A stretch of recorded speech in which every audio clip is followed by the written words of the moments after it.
Erga tegishing kerak, erga tegsang o'tib ketadi, aniq deb aytishardi. Shu gapi yoqmasdi. Xursandlik, конечно.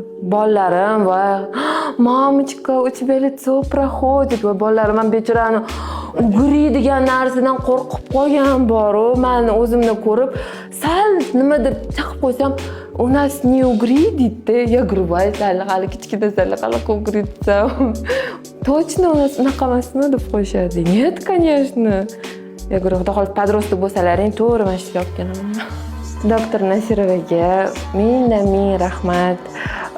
Именно birinchi o'rinda odamgarchiliklariga, bizani как o'zlarinikidek qabul qilganlariga, chunki kirayotganingizda komfort his qilish har bitta qizga, tем более bu yerda hamma qanaqadir ozgina bo'lsa ham depressiya bilan kelar ekanda, ham o'zimdan kelib chiqib aytaman, qolgan qizlardan ham tushkunlikka tushib kelamiz-da, hammamiz. Поддержка muhimda unaqa paytda. Ular hamma o'zini как o'zini qizidek, singlisidek kutib oladilar. Ishlarini rostdan ham mukammal bilganlar uchun ming rahmat borlarga shukr. 3 hafta oldin menga murojaat qilgandilar. Akneni og'ir darajasi bilan ancha o'tkazib yuborilgan. Hozirda ahvollari yaxshi. Sizlarda ham agar shunaqa holat kuzatilsa, vaqtida oldini olishinglarni tavsiya qilaman. Kasallikni qancha o'tkazib yuborsanglar, uni davolash shunchalik qiyin bo'ladi.